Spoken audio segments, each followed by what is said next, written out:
High-grade G-Xiphos. Hey, what's up again, everybody? It's Robert184, or should I say Robert Lucci184, gundam.tk, here to wrap up my look at the high-grade G-Xiphos from the spin-off manga Memories of Sid from Gundam Age. You've seen the unbox, the parts, and the MS itself. Now it's time to get on to the good and bad parts. With the cons up first, where it's small details here, like the kind of thing on the box. They're not going to be mentioning anything about the Sparrow-esque guns there that are going to be built into the knees.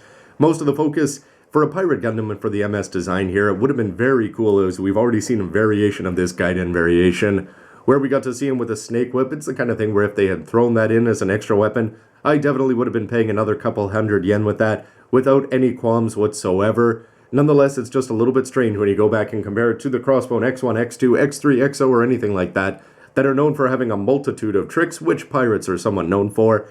And in this case, he's just going to have the two weapons. Just comes across as being a little bit dull. And it's the kind of thing that could have been got past, because you are even going to have, if you keep your Ziploc for all your extra parts, beam sabers that would be going in the side pockets or the side skirts there. And again, it just sort of seems like a waste, and chances are you can just cut them off if you don't follow the X's slavishly, and you can also just throw in some of your extra beam sabers, which I'm sure you have kicking around from the other age kits. Moving up the body, yes, well, you can have a weapon mount back there that's not going to do anything. The thrusters, they do move very well, but they could always move a little bit more.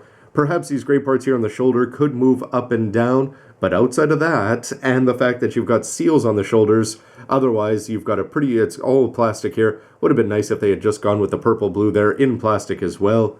That and the fact that they don't give you enough hand covers there for the blue parts, you're going to have to be swapping those off, especially for the right hand, which is going to take a little bit of time. And if you do want to go with a dark G-bouncer here, you're not going to be getting the cool shield here. That plastic just plain isn't included. But no, this guy can go full hacky here. As you can tell that I was really reaching for some of those negatives there. This guy from start to finish, great cover art there on the box. Just the fact that we're getting a guide in here, non-B Club for a reasonable price, is a huge plus. And when you open up the box and you get to see inside, minimal seals there, and just the fact that you're getting the two colors from the purple and the blue there to go along with the pluses of getting a nice gray there, which is going to set it apart even further from the regular all-white one. Seals that you can put on for the pirate markings there, and the fact that you're going to be getting silver for the weapons for both the Dodds and for the heat sword over there, just tons of pluses. And when you put it all together there, just seeing all the colors offset, everything is going to be fun. And the special molded parts there that come specially for the G-Xiphos frame are going to look good. I'm a big fan of these front skirts, and the shoulders and that head sculpt up there is just fantastic. And don't forget, like I said, you can go for a dark version, even if it's not going to be totally perfect with things like the shield. If you want to go and put on the regular skirts, you can. If you want to go take your white one and mix him up and just add in some other colors, you can. The fact that they're going to be giving it to you, yeah, it's always a little bit strange. It would be nice if Bandai didn't tell you just to X them and throw out the parts, but I'm sure that you can use your own imagination and go ahead and do that up. Posability, more than good enough there. Good bends for the knees, for the elbows, and the fact when you look at the weapons itself. The heat sword, remarkably simple when you're just looking at the number of pieces of plastic that go in there. But the silver part, the lining options here, the fact that you can take it, put it in either way when you attach it into the hand. The hand is going to have that custom holder there, which is going to make it looking good, looking down the barrel of the blade. And even more importantly, it's just going to be great for that two-handed pose, again for high grades. Not something you get to see all that often. It would have been nice, they should have thrown this into the negatives, if this Dodge Blaster over here would have just turned a little bit more around the wrist part. But nonetheless, you can still just turn the arm up at the shoulder if you want to have that.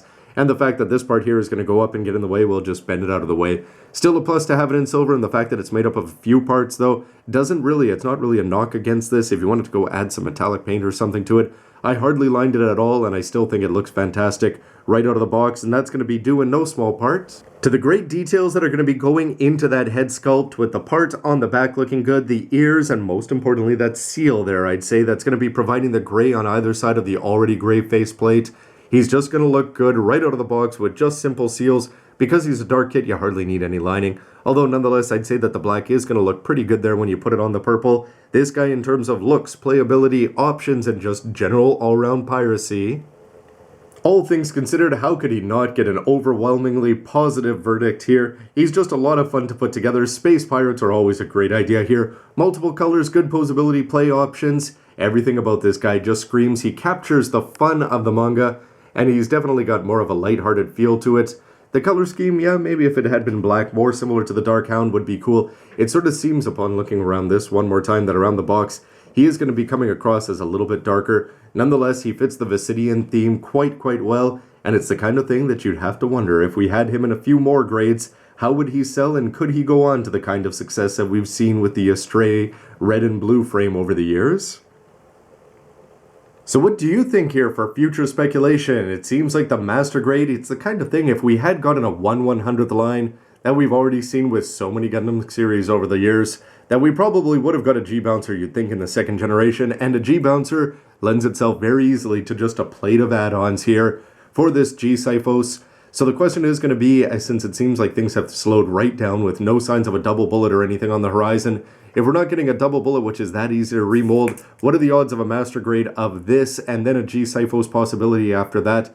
Because we've seen with some things that just like things like having the Reborn's Gundam or the One Gundam and things like that, just having the options doesn't necessarily that they're going to be getting that nice Master Grade kit. But anyway, everybody, I'd love to hear your speculation, and this kit was so much fun that I would buy him in any size scale whatsoever that they wanted to put him out for. So that's just me. I'd love to hear your thoughts on the videos, on the MS, on the manga, on the possibilities of him showing up in an extended edition, maybe 10 years in the future on Super Blu-ray. We'll have to see. Anyway, everybody, always love to hear from you. Thanks very much for watching, and stick around for lots more news, reviews, and everything else you can use. Robert Lucci, see ya. What is it with random time skips in manga and anime today? Hey!